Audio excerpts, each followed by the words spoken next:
I'm a dumpster diver, and over the years I've pulled up some genuinely bizarre stuff. I grew up pretty poor. When you grow up without much, you learn not to waste anything and not to take things for granted. At least that's what I keep telling my wife. She's the one who's always on my case about my hoarding problem. Some habits just follow you into adulthood, even after you've got a stable job and a house. I still squeeze every last bit of toothpaste out of the tube. I routinely ignore the expiration dates on aspirin and Benadryl.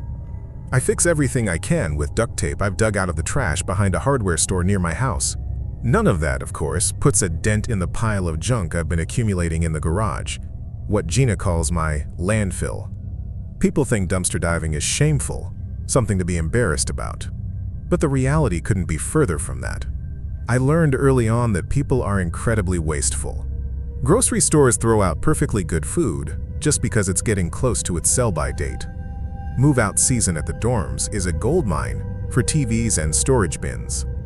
I once stumbled onto rare jewelry at an estate sale where a whole family was basically tossing their late grandmother's belongings onto the lawn. You get the idea. I'll be upfront though. Not everything you find in a dumpster is edible or even usable. Sometimes you find moldy fruit, blackened vegetables, open bags of chips, mattresses crawling with bed bugs, furniture so far gone it can't be saved. You leave that stuff. Over time, you learn to tell the difference between one person's trash and another person's treasure. But sometimes what you pull up has no easy explanation for how it got there. I've found some genuinely strange things over the years, kept them, and pretty much forgot about them until recently. Now that I'm actually cleaning out the garage, I want to share a few of the weirder items I've collected. I think the people in this subreddit will understand and appreciate them. I'll start with the one that gave me nightmares for a solid week. Gina basically forced me into the garage and told me she wasn't letting me back inside the house until at least one corner had been properly Marie Kondo'd. Standing in the middle of all that mess gave me a headache, though I'll admit it was a headache of my own making. I know I have a hoarding problem, and it's only gotten worse with every dumpster run over the years. I worked my way through box after box of warped baseball cards, old sneakers, beat-up rollerblades, and ragged clothing, asking myself whether any of this stuff actually brought me joy. It didn't. Most of it was just junk. I was convinced I'd find a use for someday. After a few hours of digging, I finally turned up something interesting. Buried at the very bottom of the pile was a vintage Polaroid camera. Still in the original box, in surprisingly good condition, it brought back a whole flood of memories. My first love, Sally Herman. My first kiss. My first breakup. I'd fished it out of a dumpster behind a camera shop back in 2006.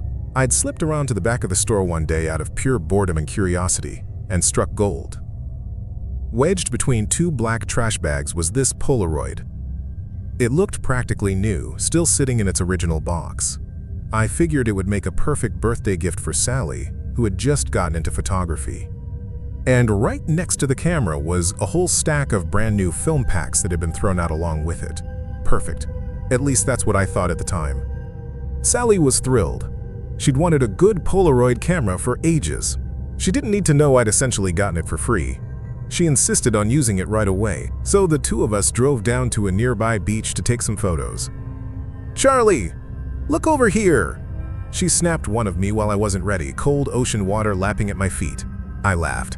She slid the developing photo out of the slot and started shaking it. "Take some of me." She pushed the camera into my hands. I got a few shots of her with the ocean behind her, then we took some random scenic shots. We even held the camera backward and crammed our faces into the tiny frame to take a selfie together. This was before iPhones and selfies were everywhere, so we had to improvise. It should have been a perfect day, except the photos started to go wrong. They weren't developing. Sally frowned, still shaking the photo. "Wait a few seconds. I heard you're actually not supposed to shake them. You're supposed to keep them shielded from light, like under your armpit." "Oh." She tucked the Polaroid awkwardly under her arm. We stood there for a minute before she pulled it out again, only to be met with a completely blank square of film. "That's weird." I held the photo up close to look.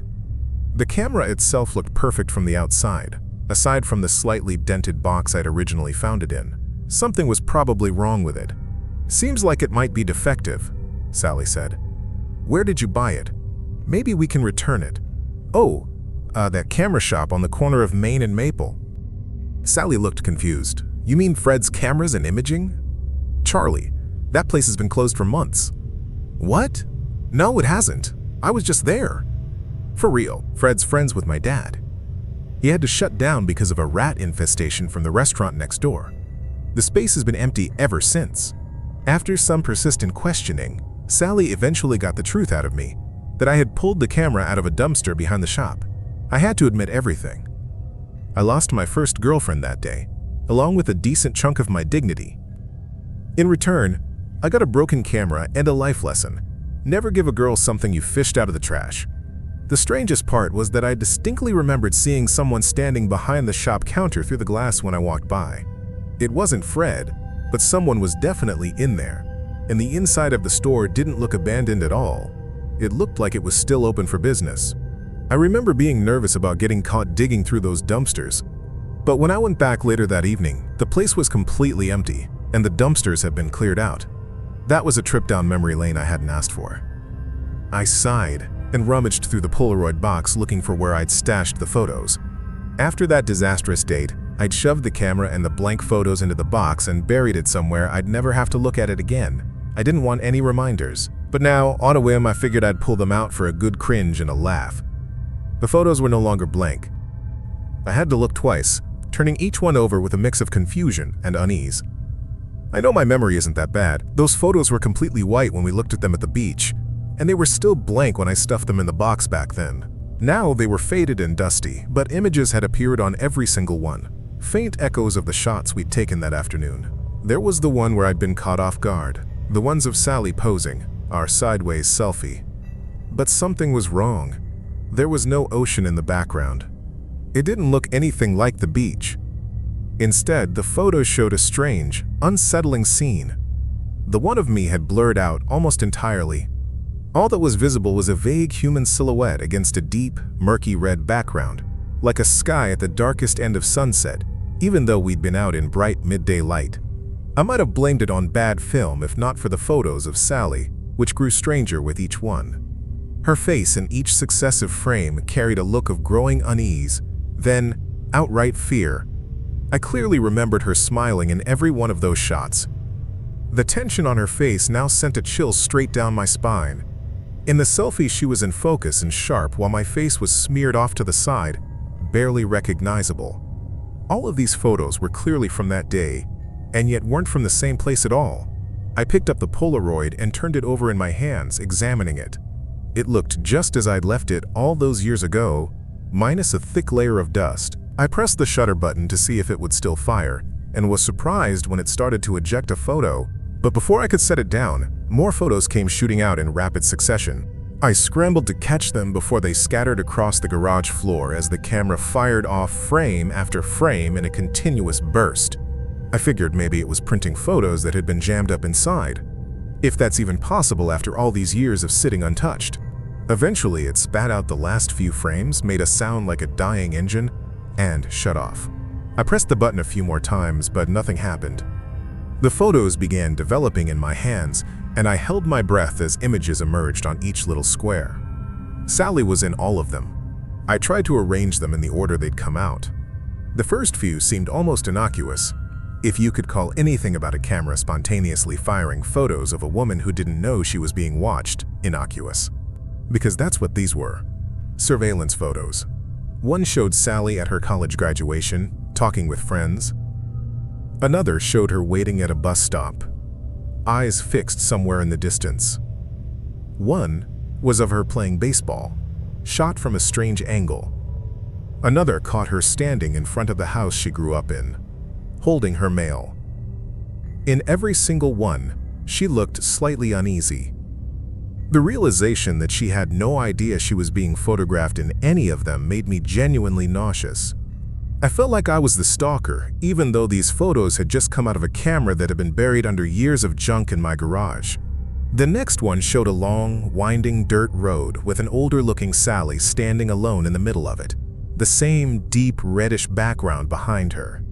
Her expression was completely unreadable. The next few were of a cornfield, a scarecrow in a photo that made my skin crawl, and a crooked little shack with a broken-down windmill leaning against the side of it. I had a few more left to look through, and even though everything in my gut was telling me to stop, I didn't. I really wish I had. Photo 9. Sally asleep on a pile of hay, wrists and ankles bound, mouth stuffed with a rag. Photo 10. Sally awake, eyes wide and panicked. The Polaroid's flash had gone straight into her face, making the terror in her eyes all the more vivid. The last few frames were increasingly blurred and off-kilter, like whoever was holding the camera was shaking violently. Photo 13, the last one, was the one that stopped my heart. Filling the entire frame was a man's pale, hollow face pressed up close to the lens. Nose broad and flat, eyes completely empty. In a selfie angle, the person turned the camera on themselves. But those eyes seemed to reach right through the frame like they were looking directly at me, examining me, watching me. I threw the camera down and grabbed my phone, hands shaking as I pulled up Facebook and searched for Sally Herman. My fingers were trembling as I scrolled through names until I found someone who looked like an older version of her. If anything in those photos was real, she was in danger. I'd lost touch with everyone from my hometown after I moved away and started my own life. I had no idea what any of them were up to now, but this felt urgent enough to reach out to an ex just to ask what those photos meant, and more importantly, to make sure she was okay. Something very dark was attached to this camera. What I wasn't prepared for was the banner on her Facebook profile, in remembrance of Sally Herman. Her wall was full of posts, "Miss you forever," "Rest easy," photos of her laughing with friends at her college graduation, playing baseball with her team, standing with her boyfriend in front of a coffee shop near a bus stop, standing in front of her childhood home with her older brother. It was Sally. No question. Which meant the worst-case scenario had already played out a long time ago. I dug through her post looking for any detail about what had happened. Was it an illness? An accident? Something worse? Then I switched to Google, searching for the answer I was dreading. There was an obituary and a few news articles about her disappearance. How she'd gone missing one day before her body was found inside an abandoned building in the middle of nowhere. Police ruled out suicide and classified it as a homicide. She showed no signs of strangulation, blunt force trauma, or any other conventional cause of death. Authorities speculated she may have died from shock or been poisoned with something that didn't show up in toxicology results. The article noted that the killer was still at large and that a reward was being offered for any information leading to an arrest. I shut my phone off, shoved it in my pocket, and walked straight out of the garage, leaving the camera and all 13 photos on the concrete floor. I needed to process what I'd just seen. The abandoned shack where they'd found her body looked exactly like the one in the Polaroid. The long dirt road, identical to the one in the photo. Anyone with half a brain could point a finger at me, because I was sitting here holding a set of photographs that showed exactly what happened to a murdered woman. And I didn't have a single explanation anyone would believe. Nobody was going to buy this story. I knew I'd accidentally seen something I was never supposed to see. And I knew I had to get rid of all of it. I nearly had a cardiac event when I came back into the garage and found my wife crouched on the floor picking up the Polaroid photos, muttering about how she always ends up doing everything herself. I stumbled through an explanation of what had happened while she'd been outside. Gina looked at me like I was speaking a foreign language, and then interrupted to ask why I was panicking over a bunch of blank Polaroid prints. Blank. Every single one. Blank as the day they'd come out at the beach. And I know I'm not losing my mind. I know what I saw. Which is exactly why when Gina asked if she could keep the cute vintage camera, I said absolutely not, and dropped it directly into the trash can. I wish I could say that was the strangest thing I ever pulled out of a dumpster. But honestly, some of what came after was even worse. While you wait for that, if you're thinking about getting into dumpster diving, be careful out there. You never know what you're going to dig up. Part 2. Hey, no sleep. Charlie again. I genuinely didn't expect so many people to be interested in the weird stuff I've accumulated over the years. If you have no idea what I'm talking about, feel free to read my previous post first. I'm more than happy to share more stories about the things I've come across that still give me chills when I think about them. Cleaning out the garage has dredged up a lot of memories I'd spent years pushing to the back of my brain. I could tell you about the rocking chair that moves on its own, or the Furby I bought at a garage sale that I'm pretty sure is possessed. But today I want to talk about a strange TV I picked up back in college. In my last post, I mentioned that move-out season at the dorms is a treasure trove for dumpster divers, and I stand by that completely. Back then, I was renting near a very wealthy private university. Name rhymes with care, if you catch my drift. The kind of place where students either live off a trust fund or are just staggeringly brilliant. I watched more 20-year-old rich kids than I can count casually drag mini-fridges, vacuums, and TVs to the curb to be hauled away as garbage. Fun fact. Over the years, I assembled an entire collection of mini-fridges in my basement, each one stocked with a different brand of beer. It might be the most legitimately impressive thing I own. That Dyson vacuum I lifted from a sorority house still runs perfectly, by the way. I didn't go to the expensive school. Mostly because even if I'd been smart enough to get in, there was no universe in which I could afford the tuition. And let's be honest, I almost certainly wasn't smart enough to get in anyway. I went to a solid-state school nearby and shared a house with 3 other guys. Reggie, Max, and Jake. The 4 of us were a weirdly good match. Same interests, overlapping majors, and the same completely chaotic sleep schedule. I take full credit for introducing them to dumpster diving, and the rest, as they say, is history. We still try to get together at least once a year. Every summer, the trust fund kids would drag their stuff to the curb, and on warm nights we'd cruise the streets in Reggie's pickup truck loading up microwaves, wooden shelves, storage bins, and sofas. The sorority houses were good for Palm Pilots and butterfly chairs. The frat houses produced stereos and Walkmans. We had no shame and all the time in the world. Late nights, we'd raid the dumpsters behind the dorms and pull out frozen food by the armful. Enough wasted food from those students to feed a small village. We survived for months on frozen burritos, instant rice, Eggo waffles, Totino's pizzas, and Hot Pockets. Our house was a beautiful patchwork of found objects and dumpster treasures, but we made it work, and we were happy. Not every score was a good one, though. The TV was a perfect example. It was a sweltering August day. We were all melting on the couch, completely baked, working our way through a pile of pizza rolls and Snickers we'd found in the dumpster behind the Aldi down the street, when Reggie burst through the door. "Capsy's throwing out a TV. It's huge." We'd been suffering through our ancient little set, also a dumpster find from an electronics shop, and none of us were satisfied with its fuzzy, snowy picture. We'd been hunting for a better one all summer. Good TVs had been hard to come by that year. Luckily, Reggie had spotted one on his way home from his shift at Sonic. It was just too big for him to move alone. Back then, TVs were still heavy, boxy things.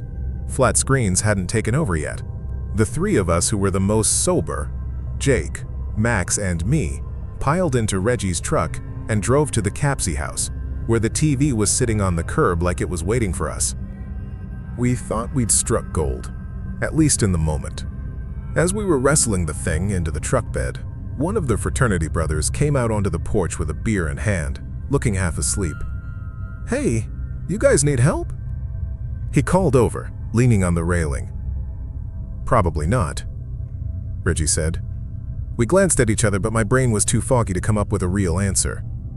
"Sorry, didn't mean to startle you. I saw you guys taking it and figured if you're taking it, you might as well take the remote too." He tossed it over. "Hey, while I've got you, does it still work?" I asked. "I think so, yeah, but it's got some kind of issue." He shrugged. One of the guys in the house insisted we get rid of it. "What kind of issue?" "Honestly, I'm not sure. To me, it seemed fine. All I know is the guy who owned it said it was haunted, and then he dropped out and admitted himself to a psychiatric hospital. But if you want it, it's yours." He went back inside. We looked at each other for a few seconds, shrugged, and finished loading the TV. "What do you think he meant by some kind of issue?" Reggie muttered on the drive home. "And the psych hospital thing is kind of freaking me out. Dude probably just watched too many horror movies and had a breakdown. You forget Capsy is full of rich kids who can't handle real life." I didn't put much thought into the warning. All my stoned brain could register was, free TV. It took us almost an hour to get the thing situated in the corner of the living room and untangle all the cables, but once we got a signal, the picture was genuinely beautiful. Finding a color TV with decent picture quality wasn't easy back then, so this felt like a major win. I went to the kitchen to microwave more snacks, while Max, Reggie, and Jake played with the new set. "Holy crap, this thing gets so many channels," Max said, happily flipping through the guide in a sea of static. The low-numbered channels were news and sitcoms. The higher you went, the weirder it got. Spanish soap operas, auction channels, shopping infomercials, Asian reality shows. Then something strange happened. Without warning, the channel number jumped from the mid-hundreds straight to the 400s.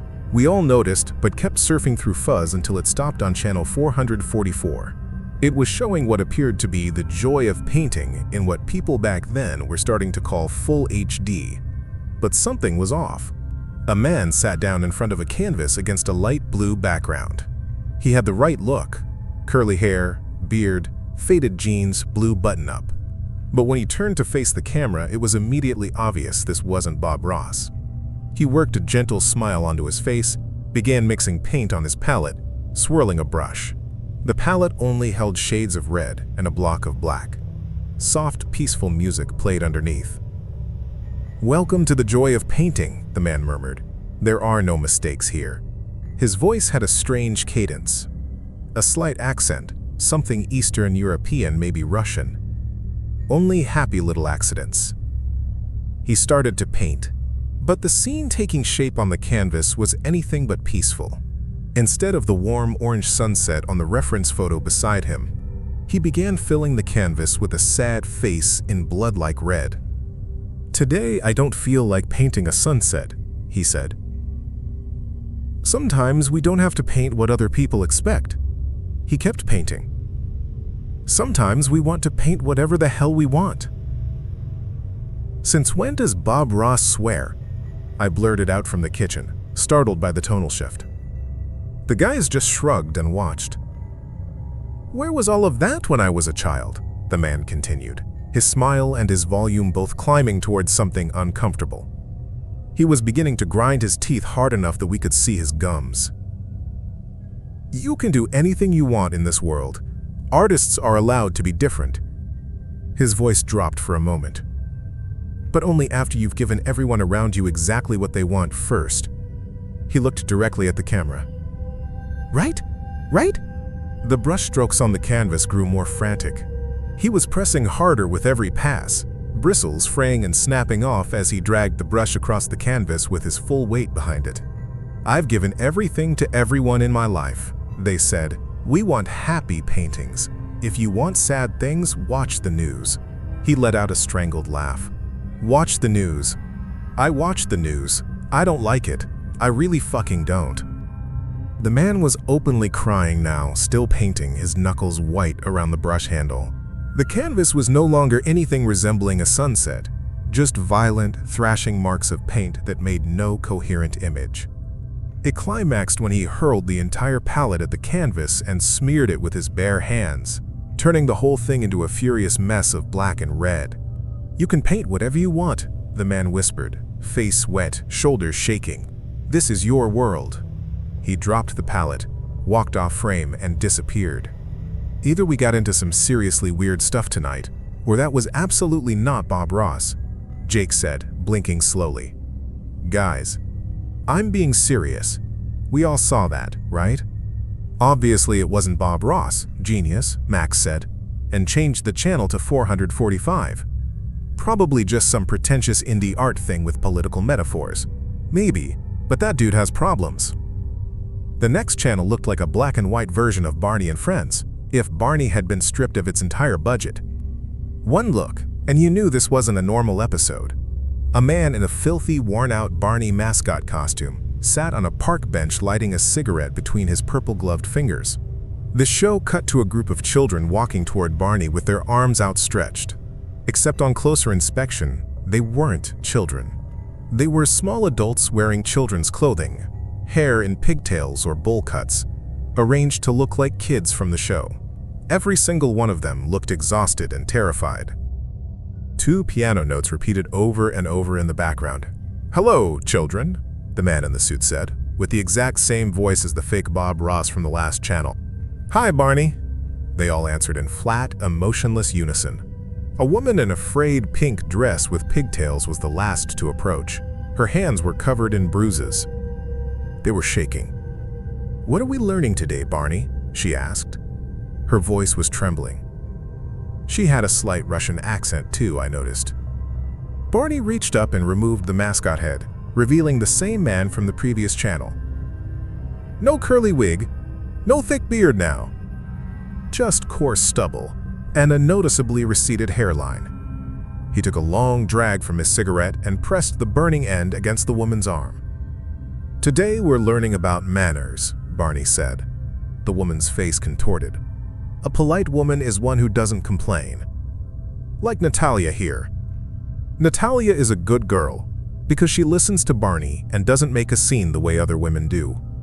He put the mascot head back on and the background music abruptly shifted to something upbeat and hollow, and he led the group out to a playground for their lesson. All except one. Barney turned slowly toward a man, Dmitri, who was standing apart from the group, shifting his weight from foot to foot. Dmitri, what are you doing? Come here. I can't do this anymore, Dmitri said, and launched into a long, desperate string of Russian. The fake children shrank together as Barney walked toward him. Barney placed two large purple hands on Dmitri's shoulders. The man flinched.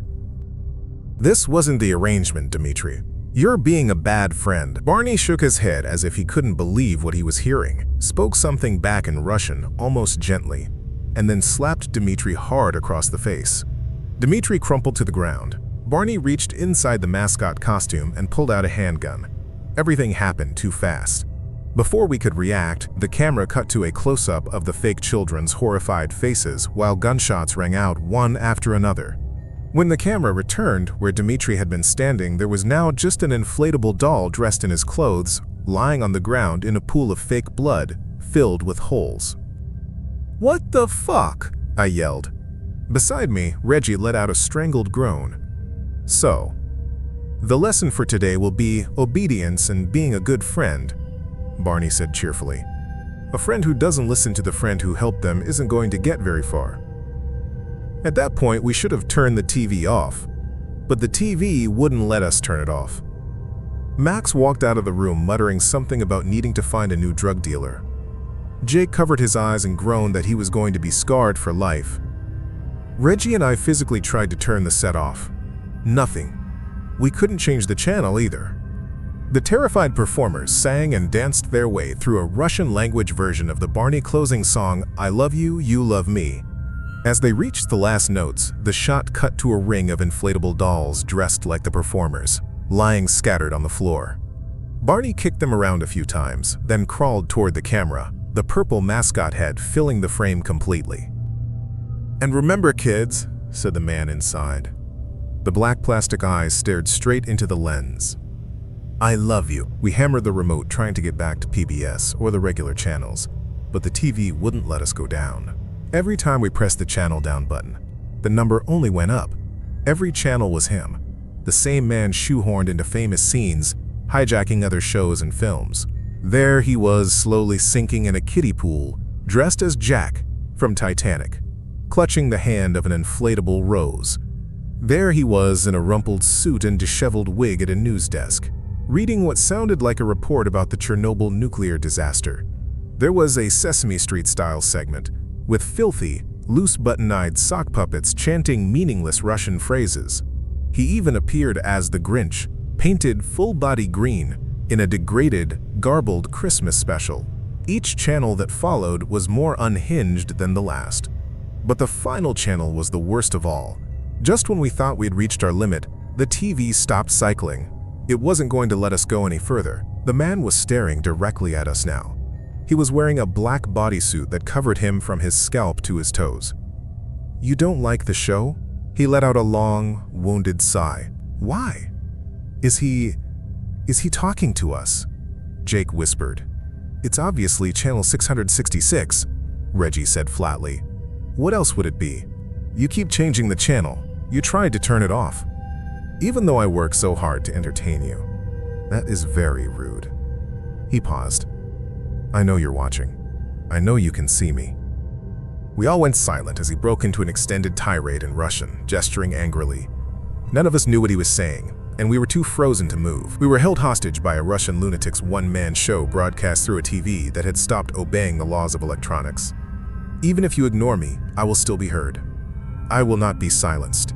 I will be seen. Then he raised his long fingers to his face, gripped his lower eyelid, and pulled. He kept pulling until the eyelid began to tear away from his face.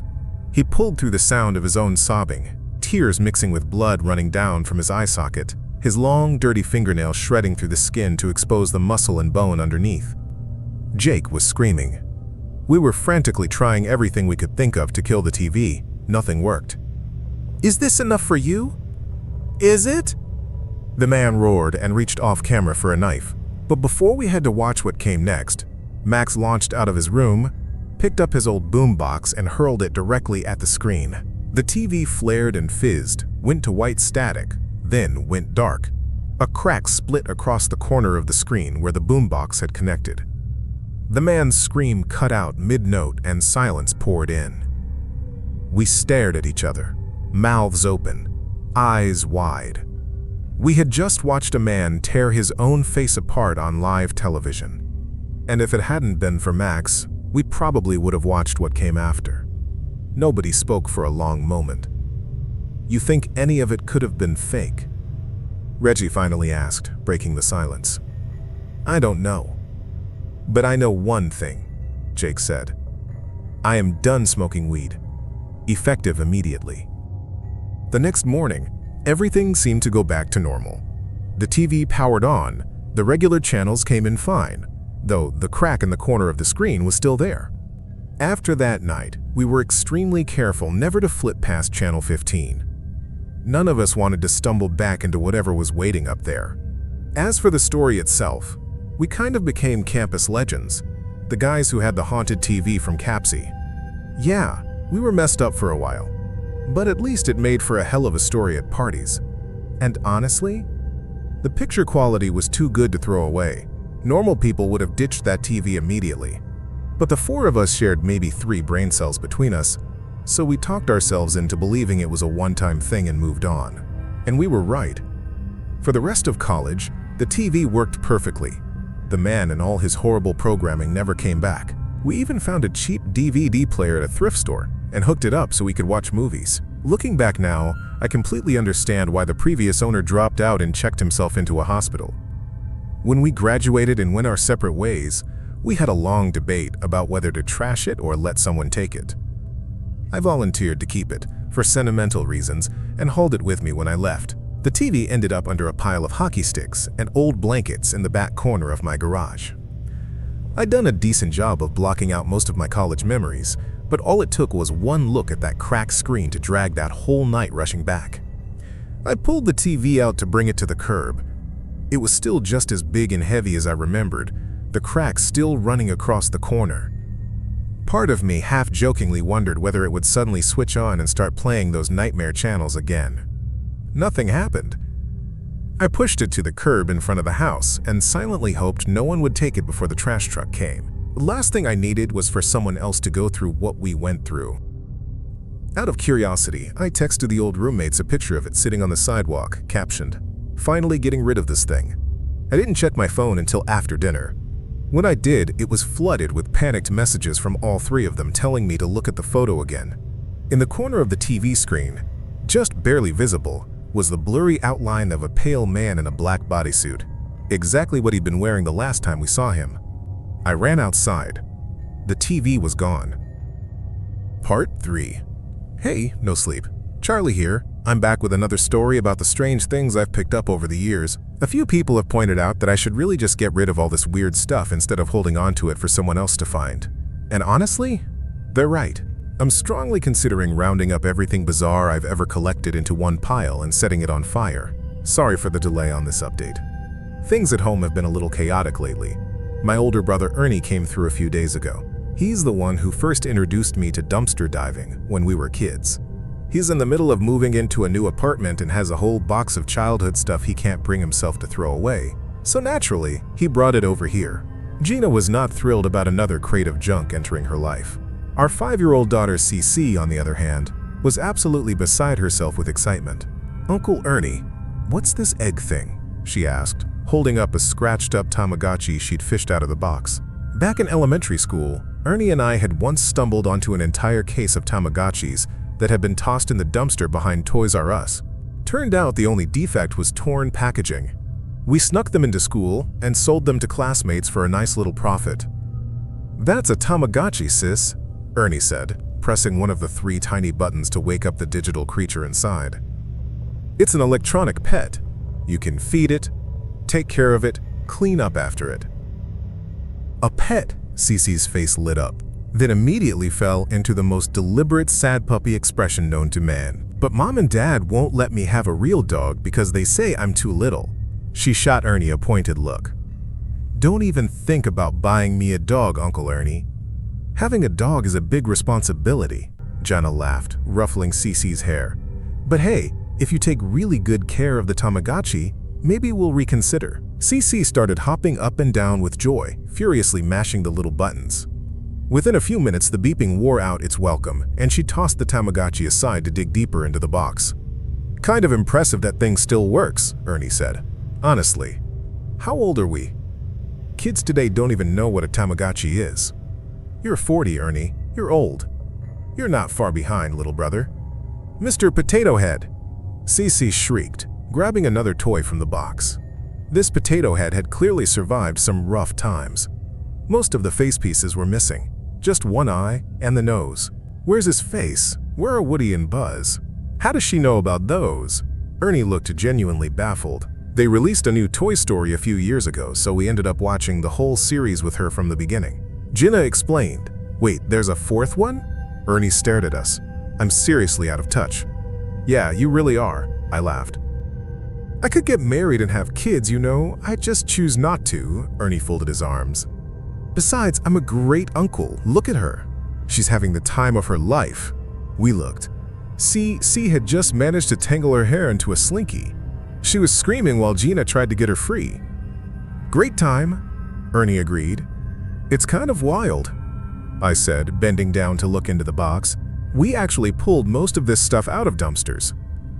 I sifted through a stack of old Beyblade parts, a binder of Yu-Gi-Oh cards, a broken iDog, a pair of Heelys missing their wheels, and an ancient iPod shuffle. Buried somewhere in there was also a bunch of knockoff Barbie and Bratz dolls, still in their boxes. "We found those in the dumpster behind Kmart," I said. "We were going to sell them to girls at school, remember? To save up for a Game Boy." "Right, and nobody wanted to buy fake Barbies." Ernie nodded. C probably doesn't want them either." "Hold on, Ern." I pulled something out from the bottom of the box. "You remember these?" 2 yellow walkie-talkies, old and scuffed up. The casing darkened with years of grime. Somehow still functional, which was remarkable. These weren't toy-grade, bright-colored junk from Walmart. But they weren't military-grade either. Just good, solid radios that had held up through decades of neglect. "The batteries still work," I said, turning the dial through the channels. I handed Ernie the other one, and he walked to the far end of the living room. "This is Team Alpha, reporting from the living room," Ernie said into his radio in a serious voice. "It's a war zone out here. Charlie, do you copy? Over." I copy, I said, grinning. These walkie-talkies had saved us from more boring afternoons than I could count. We'd found them in a trash can at the campground where our dad used to take us every fall. We picked up a lot of things at that campground, actually. Lighters, toothpaste, unopened trail mix, granola bars, and sometimes chocolate. Our dad used to call us his little raccoons for rooting through the bins. We hadn't been camping as a family in years, but I had genuinely good memories of those trips. I still couldn't understand why anyone would throw away a perfectly good pair of walkie-talkies. "What?" Cece had finally been freed from the slinky. She waddled over and stared up at the radio in my hand. "It's called a walkie-talkie," I explained.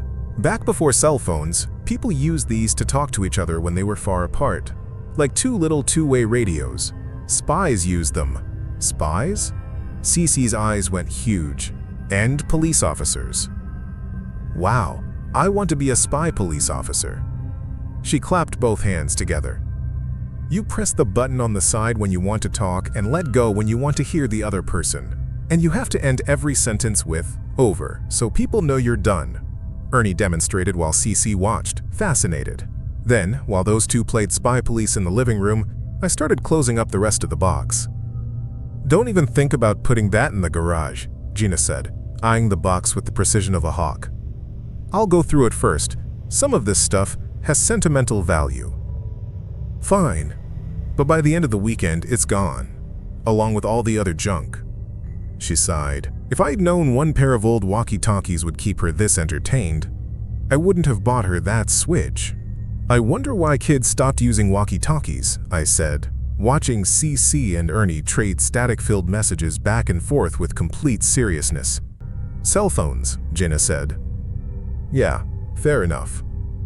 CC refused to talk normally for the rest of the evening. If you wanted to say anything to her, you had to pick up a walkie-talkie, say it into the speaker, and end with "over." Eventually she got bored talking to us and started turning the dial herself, scanning through frequencies. While Ernie and I watched Family Feud, she sat cross-legged on the floor, lost in her own world. All systems go for departure. A man's voice crackled through the walkie-talkie in her hand. "Ready for takeoff."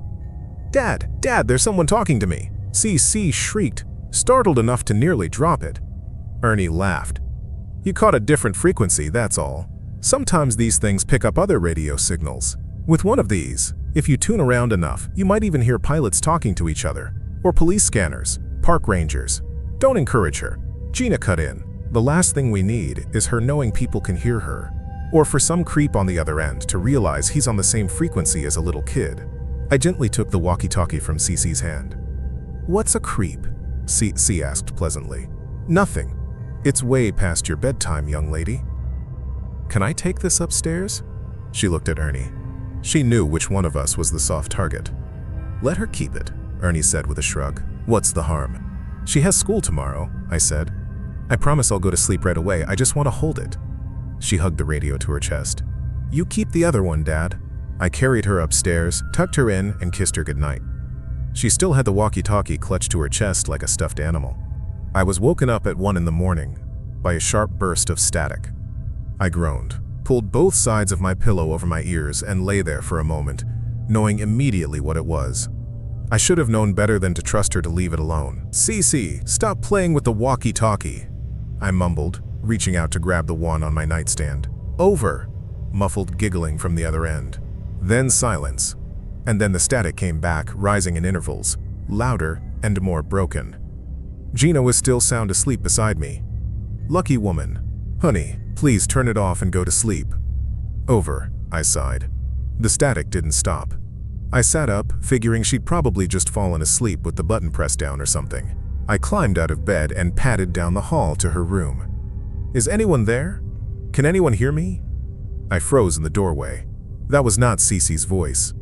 It was a man's voice, hoarse, clipped with static, clearly frightened. "Over!"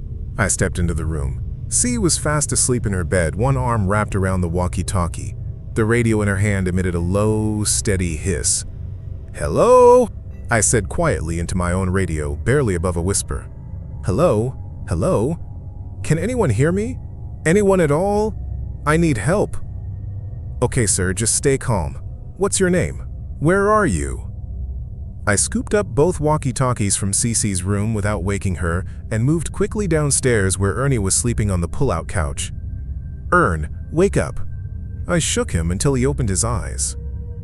"Is it morning already?" "No, look." I held out the radios. "Oh, thank God. Someone can finally hear me. I've been trying every frequency. My name is Harold Fisher. I don't know how long I've been out here. I went camping with my son George, and I can't reach anyone. I can't get help." "What the?" Ernie sat up, suddenly wide awake. "Is this a prank?" "I don't think so. I woke up because I thought it was CC. I tossed Ernie my phone and told him to try 911 while I kept Harold talking. Harold, we're going to try to help you. Can you describe your surroundings? Any landmarks?" "I know where I am. I'm in the Balearin Mountain area. I just don't know exactly where. I've been walking in circles. Every tree looks the same. I can't find the sun anymore. This has been the longest night of my life. Buran Mountain." My stomach turned a little. That was exactly where our dad used to take us camping when we were kids. The same campground where Ernie and I had found these walkie-talkies in the first place. Both of us had been there. We knew how remote it was. No cell service out there. Ernie held up his phone. No service in the corner of the screen. He looked at me and mouthed, "What the hell?" I gestured for him to keep trying. There was no reason for the whole area to suddenly have no signal. I just paid my phone bill. "Harold, do you have anyone who could come look for you? Police, park rangers. We're trying to reach emergency services now. I really need someone to come find me and George. I'm trying to navigate, but I have no idea where I'm going anymore. I lost my map and my compass. I'm starving. I feel like I haven't slept in days, but the night keeps going and going. I just want to find the campsite. I don't know where my son is. I think I'm losing my mind. I've completely lost track of time." Static crackled across the line. Then silence. I tapped the radio a few times. "Harold? Harold?" "Still here." A long pause of white noise. "I just found a clearing. I don't recognize it. Or, I don't think I do." "Okay. Stay where you are if you can, while we try to reach someone." "I can't stay. I have to find George. I have to get home. My wife. His sister. Please, if you can, tell Stephanie I'm alive. I'm still out here. They must be out of their minds worrying." "Charlie." "My phone is completely dead," Ernie whispered. "Not even turning on. I don't understand what's happening." "Keep trying," I said.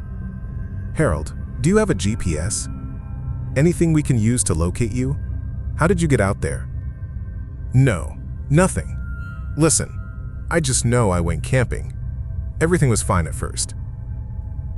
Then George disappeared from the tent around midnight, and I ran out to look for him and stupidly left everything behind. Since then, I can't find my way back, and I don't know where he is. Can you navigate by the stars? Like the Big Dipper? Polaris? I can see stars, but they look wrong. I don't like looking at them. Something about them is off. Too straight. Too even. Then Harold's words began to blur, tumbling over each other without pauses. "The moon is wrong too. Way too large. Too bright. Everything out here is wrong. I can't. Harold, what day did you arrive at the campground?" I cut in. "You would have needed a permit. We might be able to have rangers use that to trace your location." "Good thinking. I think it was the 6th. September 6th. Ernie frowned. "It's February," he whispered to me. I looked at him. "September 6th? He means this past September?" "No, September 6th. A pause.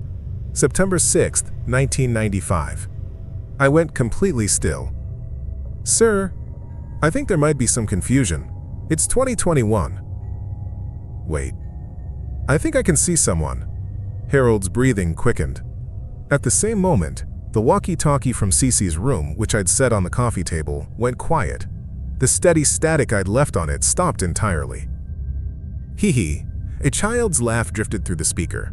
Just a child's laugh, looping, on repeat, smooth and deliberate and somehow deeply wrong. "I think I see a child." Harold's voice burst with relief. "I think it's George. It is. It's him. I found him. I found my son." "Hide and seek.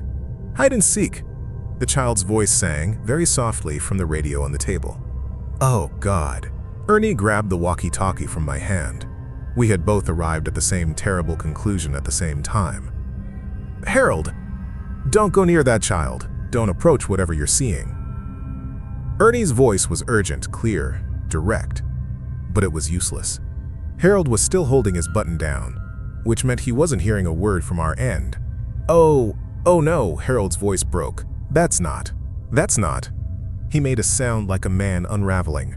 "My son. It's my son, but it's just the skin. Just his skin.